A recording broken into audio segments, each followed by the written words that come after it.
Welcome. My name is Karen Long. I work for the Cleveland Foundation, the first community foundation on the planet.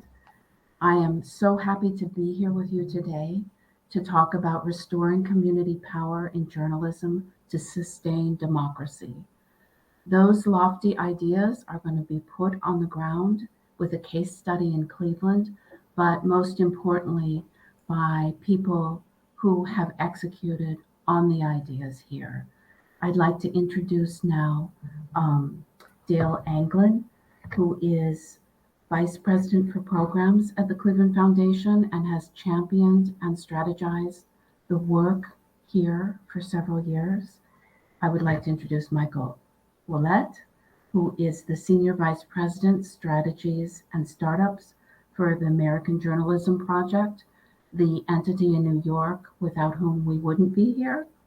And coming in shortly, I hope, is Lila Mills, the star of the moment, the founding editor of Signal Cleveland, which has gone live successfully today. Dale and Michael, do you mind saying a bit more about yourselves? Maybe start with Dale. Sure. I'm Dale Anglin. I'm Vice President for Programs at the Cleveland Foundation. Been there for about 5 years. And in that role, work on multiple portfolio areas. And this journalism and democracy area has come up under me for the last few years. Happy to be a part of today's session, and I'll give it over to Michael. Thank you, Dale. Hi, everyone. I'm Michael Willett from the American Journalism Project.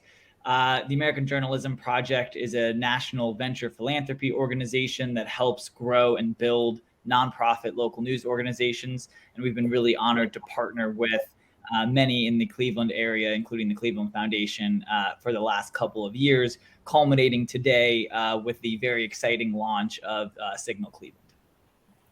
So I think I'm going to start us off. We're going to talk about our journey over it's been a 5-year journey for the Cleveland Foundation to work in this space of information and local needs. And I'll just say we started about 5 years ago on behalf, being invited by the Knight Foundation. Thank you, Knight. Inviting some of us community foundations to the table to understand about what was happening in the implosion of the journalism space. And not just that, but also just where were people in our catchment area getting their news and information? Just a simple question. Did we have an answer to that? We did not have an answer to that. Cleveland Foundation had not traditionally funded in the journalism space. We felt like that was somebody else's job to work on. Over the course of a couple of years and peer cohorts with Knight and some other community foundations, we worked on a couple of our just issues that were of importance to us at the time, adult literacy and a couple of other things. We kept doing more and more research around, where are our local people getting their information and news? We learned pretty quickly that it was not in the places we thought. We had people in residents in Cleveland who never really focused on our, at that point, legacy news media, either our PBS station or our local newspaper. That they had never quite served them in the way that they wanted to be served. They were often getting their information, it turned out after we did a lot of research, from friends and family. There were people who were in the neighborhood who seemed to be in the know. They shared a lot of information. Some of them were old-fashioned and got information through flyers. It was amazing to see the ways in which people got information, and to be honest, the ways they did not. And so while we were doing this, for example, there was a time period where the government had shut down for about 5 weeks. Even though some people were getting information about what was happening, people who needed Social Security checks, needed to figure out how to get help, they were not getting the information that they needed at that time from our local news because the news wasn't local enough. It was really talking national and other things. We started at the foundation thinking about, okay, well, we're not saving legacy media. We know that. But if we are to bring in another way for people to get information and news, what would that look like? We experimented over about a year or two with some of our very local newspapers, our neighborhood-based groups. We paired them together. We asked our colleges who had newspapers and radio stations to work together. We tried lots of different little experiments over time. And what we realized was that was all great, and we wanted to support that very, very local news base, and we still will try to continue to do that. But to be honest, it wasn't going to get us to the scale that we wanted. And through continuing to work with Knight and some others, we met the American Journalism Project. and the way that they talked about their work, the way you could customize how they come into a community, the technical assistance that they brought, we felt like that was the right partner to bring to our space in Northeast Ohio and hopefully to the rest of Ohio around how to build a better capacity to bring in local information and local news. And so about 2 years ago, our foundation made one of the largest grants that year, actually, to AJP in order to start this process. And let me just say from the outset, we are not the only ones at the table. We have several other foundations who are in the mix with us. We have several individuals who have joined us. We are in the midst of reaching out to others. So this will, even though the Cleveland Foundation you may see our name, this is really a collaborative. That's the only way you can survive in this world, is make it a collaborative. So I'm gonna just say that we are incredibly proud for Signal CLE to launch today. I was not quite sure 5 years ago that we would end up here. But every step of the way, 3 things have happened. One is we have had incredible assistance from the American Journalism Project itself. Technical assistance all along the way. What are we looking for? What should this be? What format? How do we build revenue sources? Every little question we had, they had an answer to. We also could look at we are not the first of their franchises. We could look at others around this country who are doing this. So we had peers that we could learn from. We also, it turns out, had local people who wanted us to do this. They were like, go for it. Foundations, people on the ground, former journalists who were no longer working in the journalism space who said, we need something else. So we were cheered along the way. And we're really happy today to launch with a 17-person newsroom, which I think hopefully Lila will get in to talk about.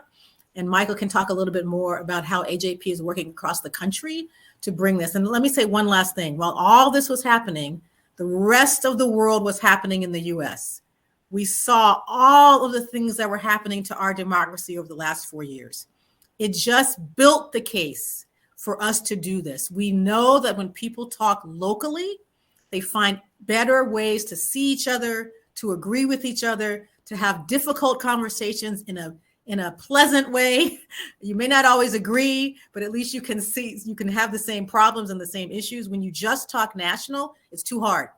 And so we're trying really hard in Ohio, starting in Cleveland, but not just ending in Cleveland, to create that space for local people to talk locally about not just democracy writ large, but also just little things like what's happening in my neighborhood. Who are the leaders in the space? How do I help young people? We're really hoping this is a space where people can see themselves and join in. And I'm going to let Michael talk about how we got documenters in there.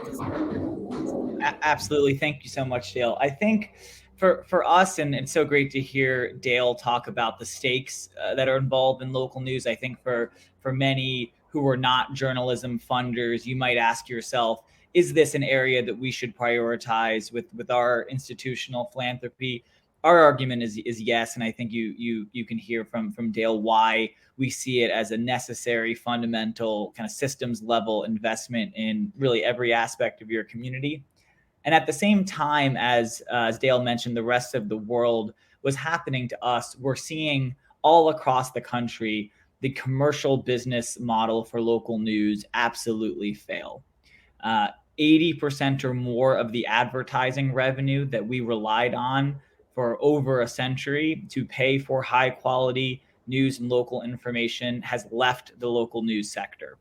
The only response to that from a business model perspective is to focus your energy on subscription revenue streams, meaning less access that is freely available to consumers, raising prices, all which leaves kind of more local news inaccessible to more of our communities. So at the same time that we see local news and its importance in democracy at its peak, there's less freely available local news as newsrooms have had to cut costs in response to this market failure. So we're seeing across the country an exciting growth in the nonprofit model for local news. Our vision is that our country needs a $2 billion nonprofit local news sector within a generation to replenish community by community the local news that we need. We see many advantages to the nonprofit news model. For one, it prioritizes free access to local news and information to communities that need it the most. And we do that through a variety of sustainable revenue streams. It begins with institutional philanthropy, but you also see a diverse set of revenue streams like membership, like events, like corporate underwriting. At the American Journalism Project, we support more than 36 amazing grantees, all of whom are making the case for support in their communities, all of whom are providing exceptional, community-driven, freely available, nonprofit local news and information. So our model is we provide the technical assistance that Dale mentioned to help community leaders, social entrepreneurs, local philanthropies who aren't necessarily focused on journalism make it possible to reduce those barriers to entry to start something like Signal Cleveland.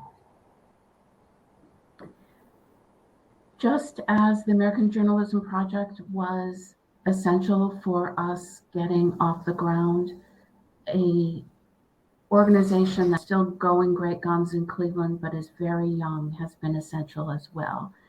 It's called The Documenters. It was born in Chicago with City Bureau. It has gone to Detroit, but for many reasons, hooray, Lila Mills is with us. The Documenters were absolutely essential for a proof of concept about citizen journalism. I'd like to introduce Lila Mills from Signal Cleveland, founding editor, and see if she has the audio conquered so that we can talk a little bit about the origins. Welcome. Can't hear you. Well, we can hear you, Hear Lila. you. Yeah. So we can hear you, Lila, if you can speak about the Documenters a bit.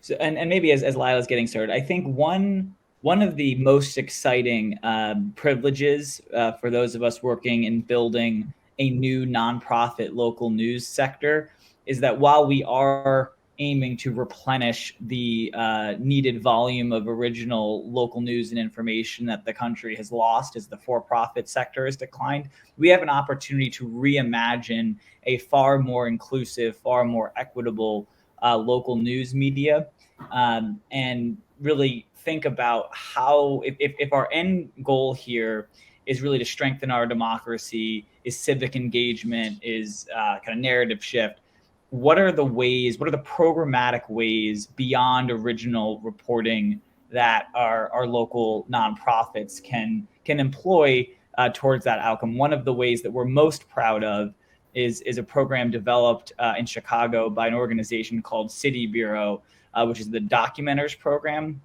that trains and pays residents to attend and document public meetings. It's an amazing program to engage residents directly into the local news process. Lila, before she joined Signal Cleveland as our founding editor-in-chief, also stewarded the effort to bring that program to Cleveland, which I know really has taken off in an incredible way and really forms the foundation of our Signal Cleveland newsroom. So Lila, I'm not sure if you can hear me, but we would love to hear from you about the growth of the Cleveland Documenters program, if you are so technically able to share that with us. Hi. I can hear you and you can hear me. Fabulous. So Michael, I actually just heard the end part of that question. Do you want me to? So we were talking about how in the nonprofit local news movement, we have an opportunity to kind of build our own model for local news that has an impact in our community. And of course, that means things that you might expect, like beat reporters and editors, but we have an opportunity to innovate on the program side. And the Documenters program is one of the ways we're most proud of for doing that. So our question to you is, can you kind of share with our audience what the Documenters program is and how it's been built in Cleveland and how it'll kind of be involved in the newsroom going forward? Sure.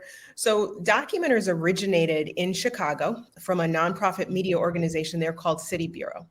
And basically how it works is we were the second city that they expanded to.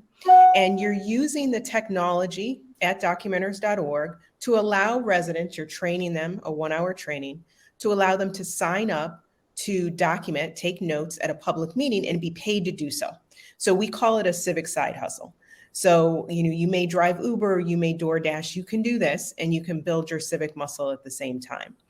When we started doing that in Cleveland a couple of years ago, we knew there was demand from folks who wanted to get close to local government. They wanted to better understand how it worked.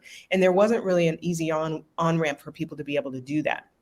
So that's what Documenters really does. It helps people get connected to local government, begin to ask questions of a local government. And overall, it's a way to kind of build the resilience and the vibrancy kind of that civic landscape. So that's what we do here in Cleveland. We've been really proud that folks here really took to it. So there are more than 600 now documenters who have signed up in Cleveland. We have a documenter in almost every zip code in the city of Cleveland, except for the Industrial Valley, and almost every zip code in the county. So what I also love about this is you can see that it is relevant for people all across our entire county. They find it useful and relevant, and that's how it works. And it didn't spring out of just a notion. There was another thing undergirding it that was essential to its success called neighborhood connections. Mm-hmm. I think it's really important that when we started, we really started from that community building perspective. And when we talk a lot about the work we're doing with Signal, we talk about marrying together journalism and community building. Because at the heart of it, what we're trying to do is really get connected to and listen to what people are interested in. That's kind of our demand motivator. Right? What are the questions that people are asking? What are they interested in knowing about when it comes to things like government and economics, making ends meet, education?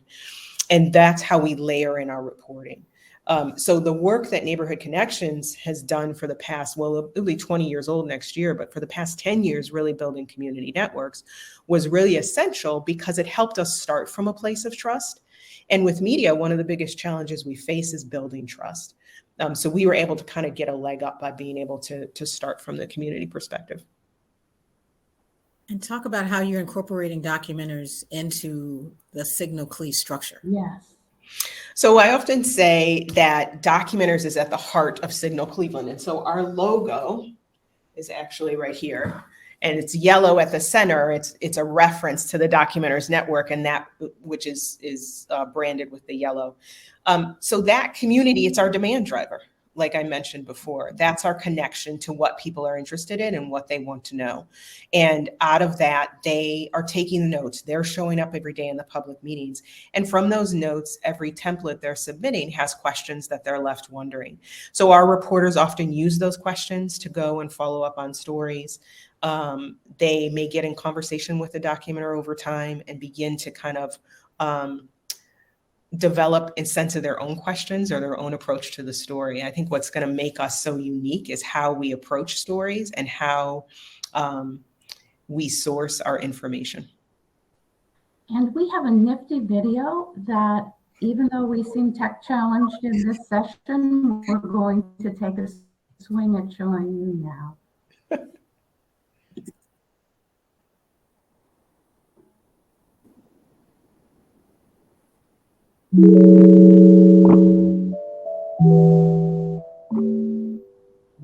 I feel learning more about what goes on in public meetings is pretty important. Before Documenters, I didn't realize people even had access to Cleveland public meetings because I kind of thought it was more private. So anyone could join Documenters. You don't have to be of certain age. You don't have to be of certain status. Like, you don't have to be a certain major. If you want to know what's going on in your community and you want to learn more about it, then I feel like you should. This is an opportunity for citizens to hear from other citizens about issues that are being debated, decisions are being made, And it's really interesting to me how citizens' voices are incorporated into a lot of these meetings. So things that citizens care about that a paid professional reporter might not pick up on because they're writing from a completely different perspective. Our cities don't operate the ways they used to operate. And cities less dense. Highways are taking folks further away, so they're congregating in different ways. All of these different ways, folks aren't connected, sharing information. So in a sense, yes, we're filling the gaps of what reporting used to do, but we're also creating new infrastructure to serve the functions that we actually need. That's what I feel like Documenters is. We're creating a new way for citizens to engage and learn about their government in a time when it's really difficult. I mean, it's not just that citizens don't care, they don't have time. And government is not particularly accessible. Local government is not particularly accessible. In the beginning, I wasn't sure if I was good enough to even do this. Yes, I had journalistic experience. But then when you hear the agenda, when you read the agenda, and when you learn more about what each board meeting does, I feel like it can be simplified. And that's what I like to do. So I feel like by documenting these meetings, I help give people access to information, which is access to power. Accessibility isn't just having the door open, it's like the invitation to the door. We know the literacy rates in the city of Cleveland. We know the internet access that folks have. And we also just know that in general, folks don't feel like they have access to our government and information about our government.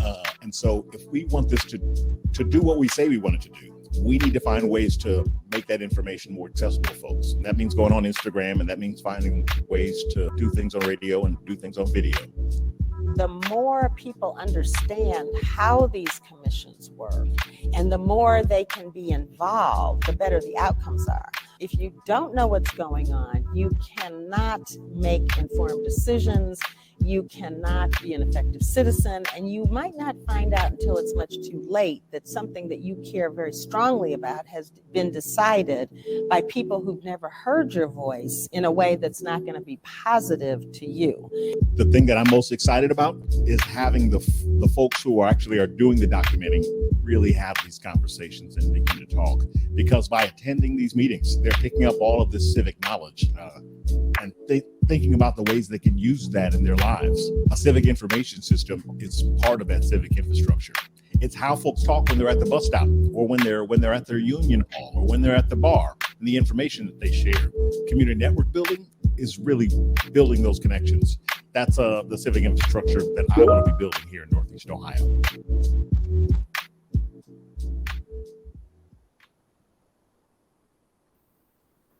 So you don't have unlimited resources, Michael.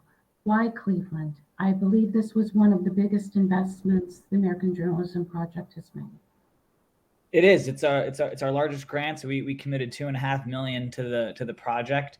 A couple of reasons. So Cleveland has incredible need for more local news and information. So the landscape assessment that we partnered with Cleveland Foundations and others, revealed a striking decline in the amount of local news that's available for residents. So that's kind of the primary reason that there's need.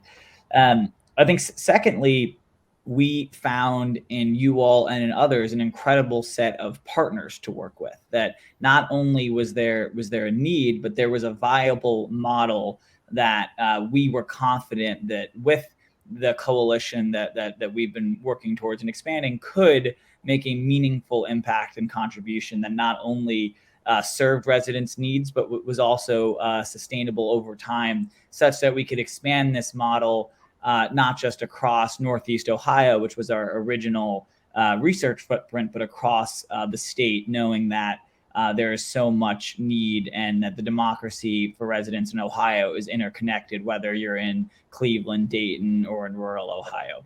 And not only that, but we're very confident that with the model that we're taking, starting in Cleveland, that others across the country hopefully can learn from what we're experimenting with, so that we can have more local news across the country faster. And Dale, why do you think the board bit at the Cleveland Foundation? Right. So I think first of all, we'd spent enough time a couple of years before we got to AJP helping the board understand what the problem was, just what the implosion of the journalistic space in Northeast Ohio, what that meant for our residents, not getting access to literally quality of life information that they could use day by day, right? We showed also with documenters that there was a hunger for people who wanted to understand government. I think one of the things people say is, well, people don't really care. Well, we showed through documenters that was not the case. If you gave them access and a way to understand government, they took that and they ran with it. We never expected to get up to 600 people already in this space wanting to document meetings, public meetings at that, people think of as boring. So every step along the way, we were showing our board there was a need for this. There was an evidence to this that we needed to do this. There was a hunger in the community for it. We just needed the right vehicle, the right structure, so that we could grow this information news space. AJP provided that. So it became kind of an easy ask. I will just say that. A thing that's harder, I think, for many foundations is that most of us, even if we see the need, we just don't usually fund in the journalism space because they had other revenue sources for so long, right? So it's really the case that if you're going to fund there, if you're a foundation, we know our budgets aren't growing that much, then you're taking away from some other place.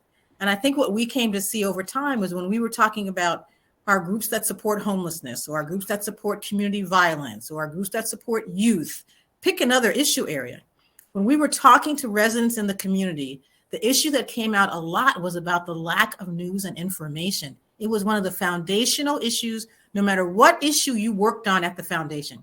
So what we started to say is, you may be the environment program officer, or you may be the economic development program officer, but one of the tools in your toolbox to get information out about what you're doing, about what the problems are, about engaging people in that work, whatever you do, is news and information. And we needed a vehicle to make that happen. And AJP and now Signal CLE is the way to do that. So we're using that. We're going to have a beat reporter on education. We didn't have one person, we had, well, maybe one person covering all of education for all of Cleveland. That did not make any sense. We just needed some more tools in our toolbox. So we made the case to our board. They agreed completely. They saw what was happening in the community, that people didn't have access to all the information that they needed. So it became an easy sell, to be honest. And I think what we've also said, let's be clear, is philanthropy will need to be in this space for a while. And we are committed to doing that long-term with other revenue sources, with other partners over the course of a number of years. Thank you, Dale. So Lila, we've got this model. What are the benefits? What have you seen so far? Well, I mean, going back to kind of a little bit of Dale's answer, one of the things we often say in the community building space is that apathy doesn't exist. So people talk about voter apathy or parent apathy. And we often would say, well, you just really need a good invitation. If people aren't showing up, it's because you haven't figured out the correct invitation. So I often say that Documenters is a very beautiful invitation. It's very clear. People know what they're accepting when they come in. And then our goal is to just meet that expectation. And when you do, then people want to go beyond that. So people accept an invitation to document a meeting, but we also built community gathering spaces around that. And so people could come to the spaces and go deeper. And that's how we ended up knowing there was enough demand there for Signal. So we launched Signal today. And I've said to people, this is our first attempt to do this new model of news really based out of the demand that we're hearing from the community.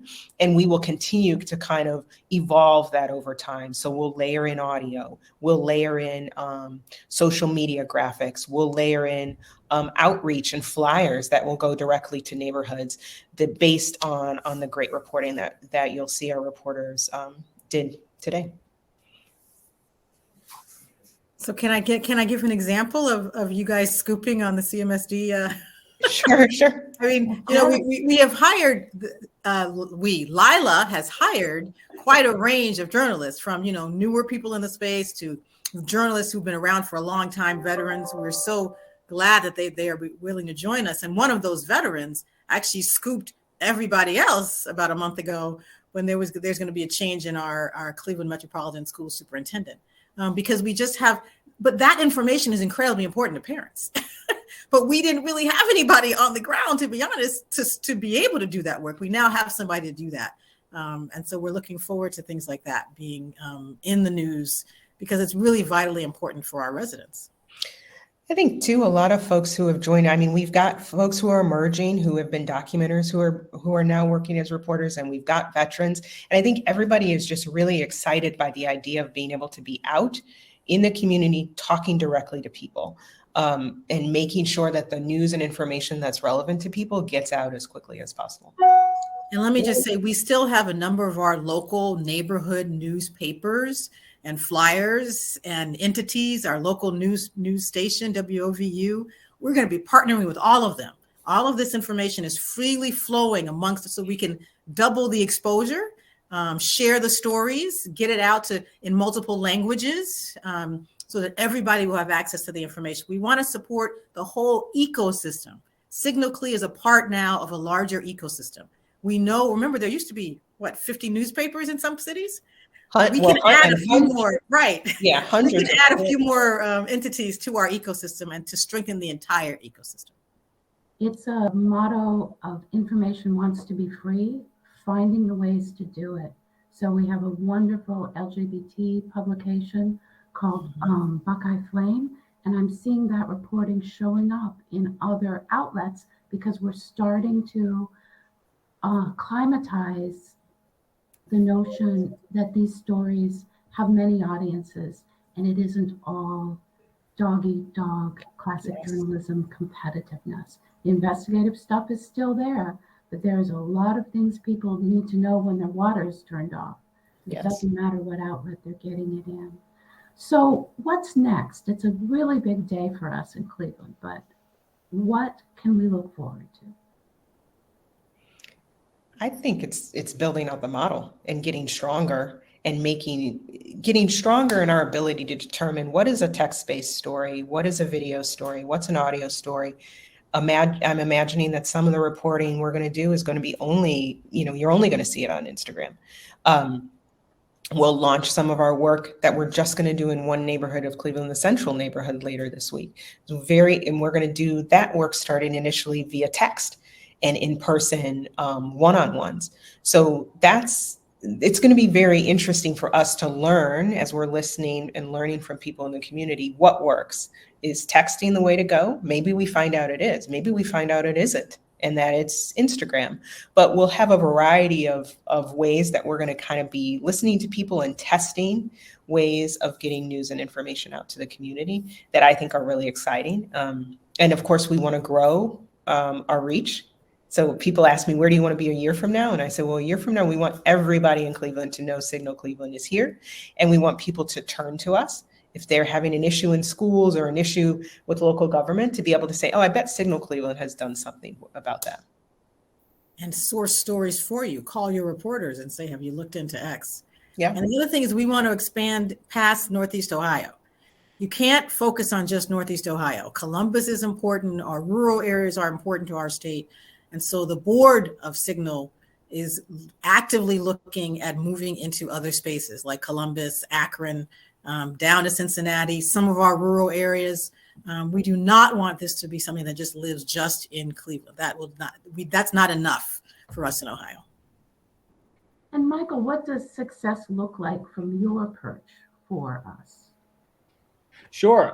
So I think it's really a lot of the themes that Dale and Lila shared, but I would offer that we hear from residents kind of at scale that the fact that Signal Cleveland exists has meaningfully changed their lives, that they have access to news and information that they didn't before, that allowed them to engage in their community above and beyond what they felt like they could do prior. I think what Dale shared about proving a statewide model is so important. In the kind of nonprofit model that we're working towards here, it's very important for us as a national organization to reduce the barriers to entry for states like Ohio to organize in the ways that we are here. And by extension, it's important for Signal that we reduce the barriers to entry for communities across Ohio to come join us. right? So we now want to go to other regions of Ohio, like Dale was sharing, and say, we've built a lot of infrastructure here at Signal. We want to use that to help you. We want it to be easier to build a coalition in your market, to launch a newsroom that's feasible for you. We are hopeful that there are several other areas of Ohio that could sustainably fund a 17-person newsroom like Lila leads today. But we also know that in some communities, having a 3 or 4 person weekly edition that is a 500x increase in the volume of original reporting available there is going to make a big difference. So I think seeing all of that come together over the next couple of years is what we're really excited about at the American Journalism Project. And I think one of the things that AJP brings is this way of, like Lila said, you need an invitation to participate, the right invitation to participate. You can join Signal Cleve for what, like $5. we will have memberships. If we care about our democracy, we have to be a part of the democracy. That includes supporting local news and information. So yes, philanthropy is in, and we're going to be asking individuals to come in. If you care about, if you see things that you like in the videos and in the texting, then, support it. And at its whatever level works for you. If you can give $5 a month, we'll take that. If you can give a lot more than that, we'll take that too. But the point is, it takes all of us in order to support and to raise revenue and to support the information needs that we know matter for our communities. So that brings the question forward of no free lunch. And one of the things I don't love about legacy public television radio is the constant solicitations. How does the balance work between dinging individuals who can look for free, dinging corporations and philanthropic interests to make it sustainable? Because the sustainability question is one of the first ones in the room. You want to take that first, Michael? Yes, Bill, you cut out just a second for me, Karen. So would you mind repeating the question? So since there's no free lunch, where the balance in paying for it so that people don't feel hectored every day? I see. Yeah, I think that's something we're going to have to learn into over time, Karen, because I do think this is something new. This is not something that folks in the community know about yet. They haven't heard of Signal Cleveland, just the concept that the kind of services that some people may have gotten from a newspaper at one point are now available through a community-centered nonprofit. We need to get that messaging out. So I do think we're going to need grace from individuals and corporations and allowing us to tell our story a little bit. But I think over time we're going to find that folks do want to get behind this, and therefore some of the constant solicitation that you're talking about perhaps won't be necessary because they'll have already joined the party. So you might be able to tell that the four of us have been talking to each other for a few years. It would be really helpful if people in the session and the audience have some questions they'd like to bring.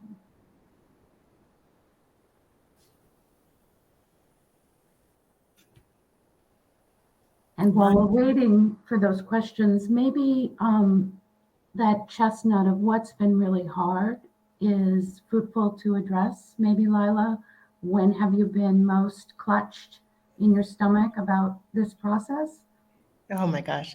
So, on one hand, kind of what Michael talked about is really important to note, which is we've had a huge amount of support, technical support from AJP to help us get to this point. So we would not have been able to get here in a year, maybe 2, without the AJP support. So to be able to kind of ramp up within a matter of months is really crucial.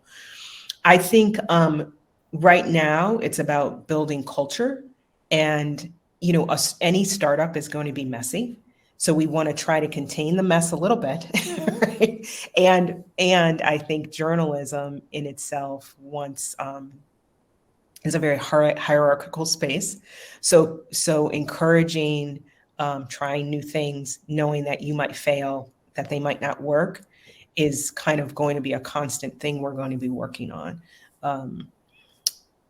I will say, and I keep saying this, and I keep saying, I hope I'm not jinxing us, but I think things have gone so well for us in terms of hiring and getting people on board and getting this site launched that it has been fairly smooth.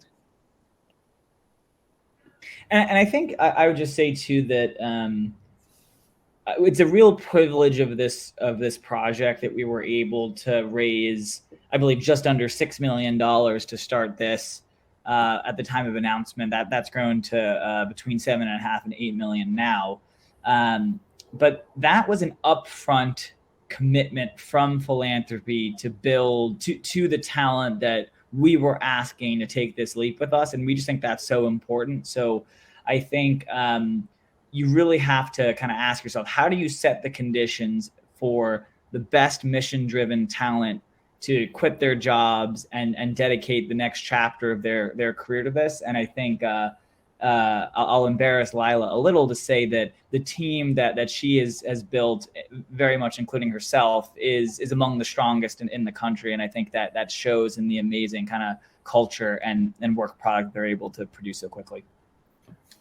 And go ahead.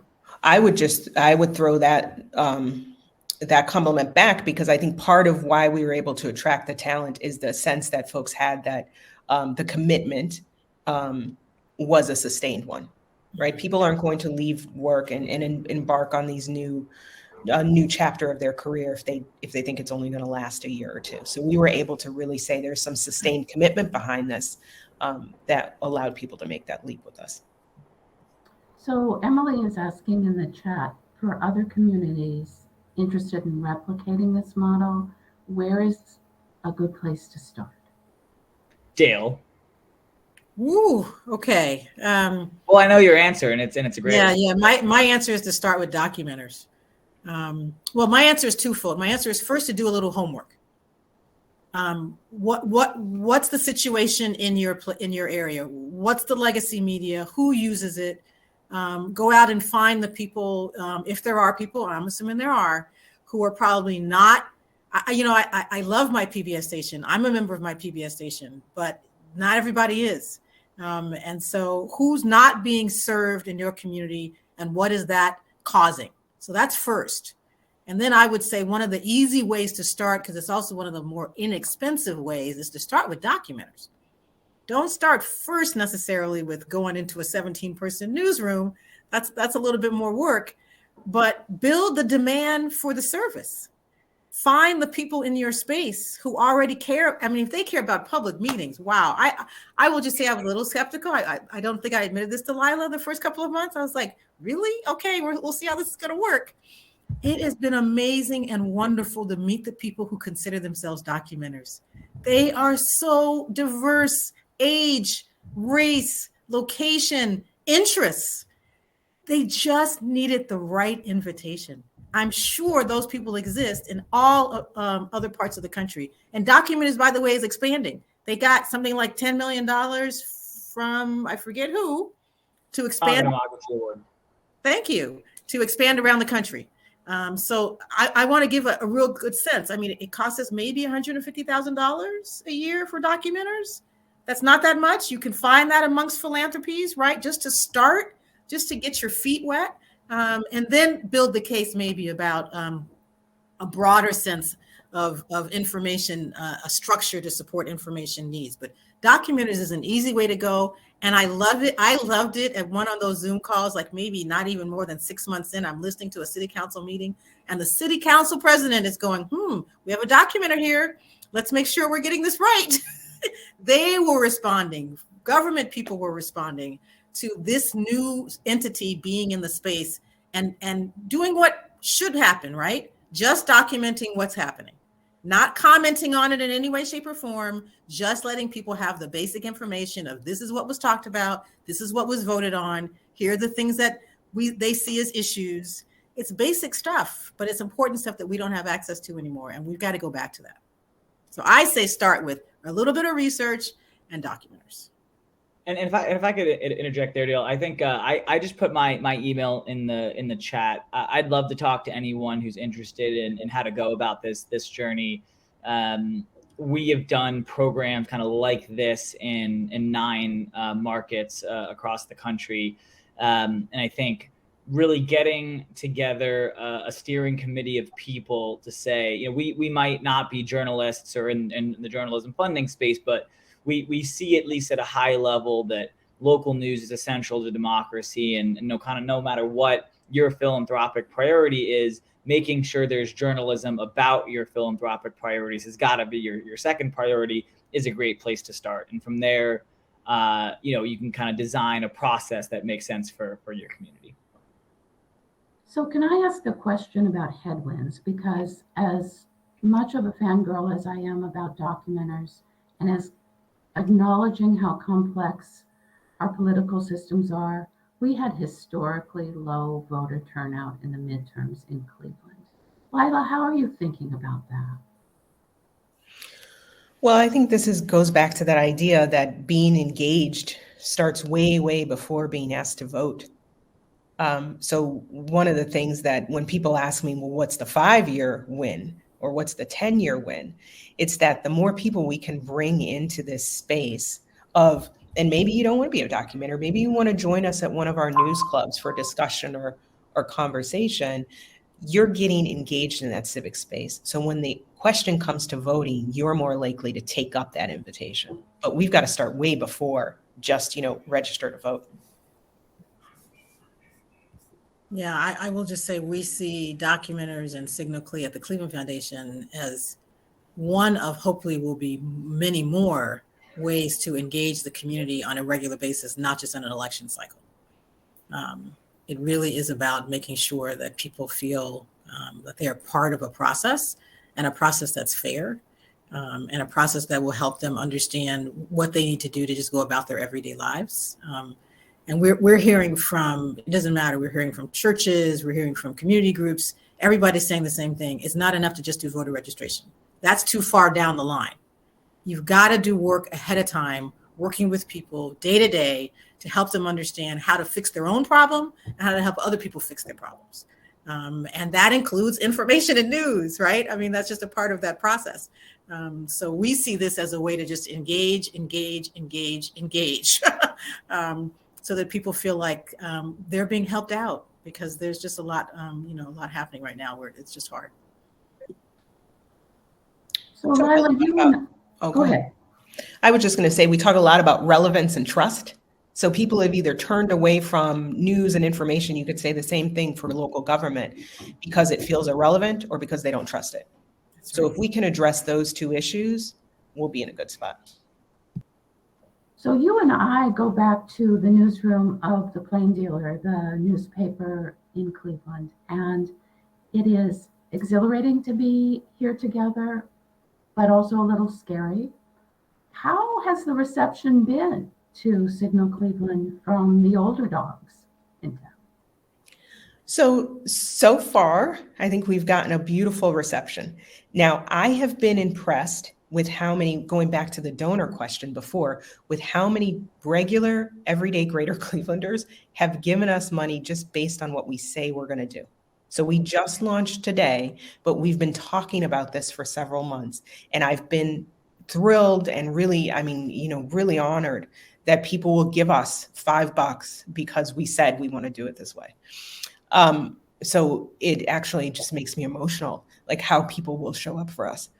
Now, in the standard legacy media, we have also been very welcomed, and that's because we often talk about collaboration. So it is very, very important to us that I often say, you could drop 10 signals in Cleveland right now, and we wouldn't be at the level of reporting when we were reporters together at the Plain Dealer. The diminished ranks of reporters that are in public meetings or at school board meetings over the past, 10, 15 years, we're not going to replace that with Signal. Part of the benefit of documenters is being able to get at replacing that. But so far, it's been a beautiful reception, and we do want to be as collaborative as possible, and we see ourselves as being additive. And hitting in a space that no one's in right now anyway. So no one has to to get kind of up in arms about what we're going to do. We will be as collaborative as possible. Michael, have you lessons from the national scene that you would visit on beginners or us to do this as elegantly and contain the mess, as Lila says? Yeah, absolutely. I think I see a lot of projects launch too quickly. And I think it's because this is so new and is so complicated, launching with the right coalition behind you and the right elements in place is really important. So you see a lot of, and this is not unique to the journalism space, of course, you see small nonprofits who, are led by exceptionally mission-driven and incredible talents who just simply don't have enough funding to, put out a program that reaches an audience and that has an impact. So I think one lesson is, wait until you're able to kind of get a broader coalition behind you. And then I think the second, and this is an obvious one, but extend a specific invitation and meet expectations. Say what you're going to do and do it, and don't say you're going to do something that you're not going to do. Because I think this is all about trust, and you're not going to have a second opportunity to build it. Can I just say, for the foundation community, some of us have to be convinced. We're trying to solve homelessness or environmental justice or youth poverty. And we're so bent on doing that, and with our space and with our dollars and others, we sometimes forget that there are multiple tools to doing that. So there's intermediaries that we form, there's direct services, there's working with government. Information and news is important.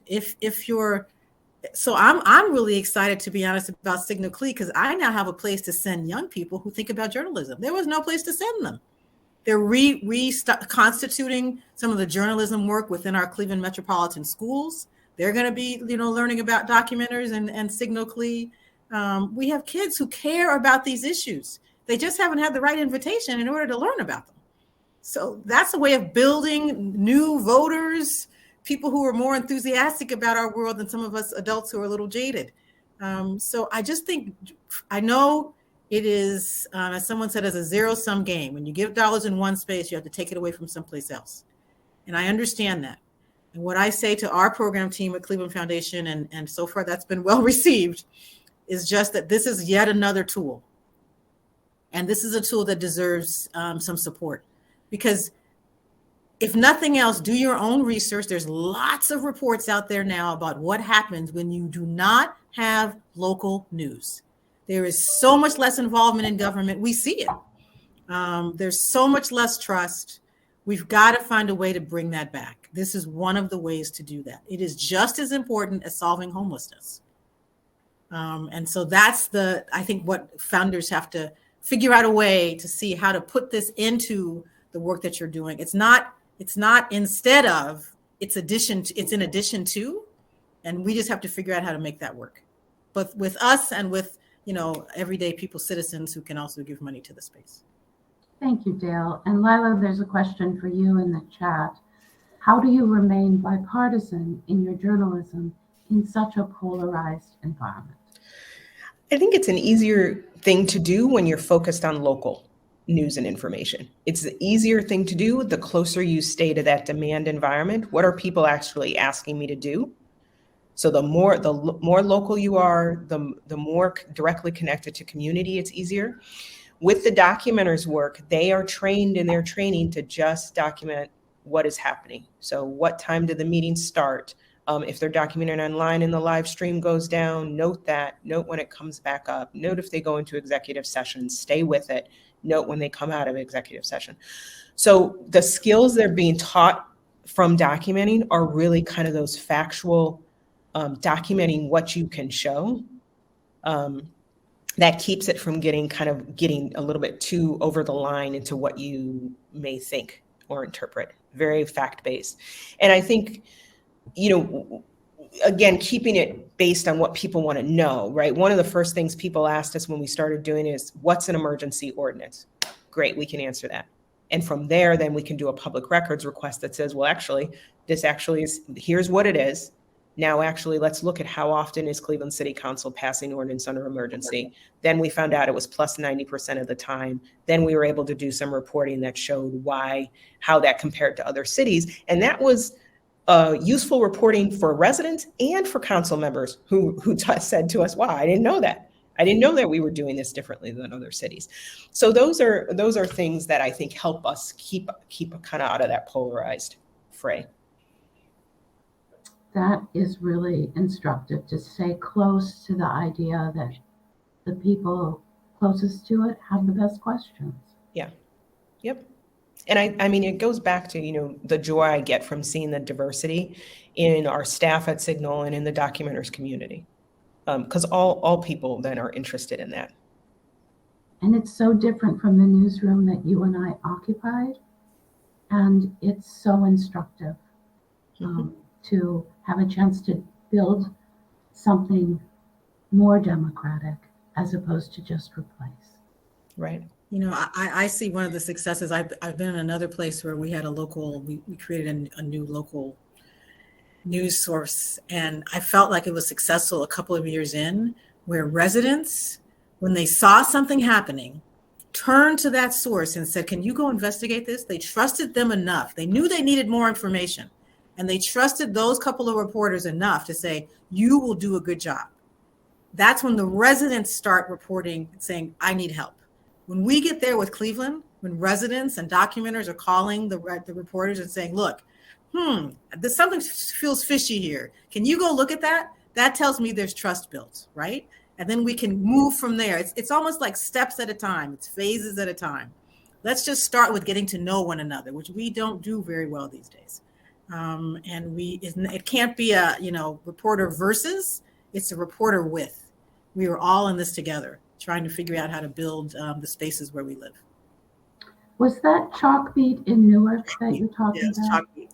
Yeah. And it's good to know that took a couple of years. It did. You got to give it some time, right? Trust is not built in a day. Takes a while. Well, I think something's happening on the main stage shortly. So thank you to everyone who joined us. Thank you, Dale, Michael, Lila. Godspeed with this work. I'm going to put my editorial polarizing remark right there and wish you all with the rest of the conference. Thank you. Thank you, Karen. Thank you, everybody. Take care.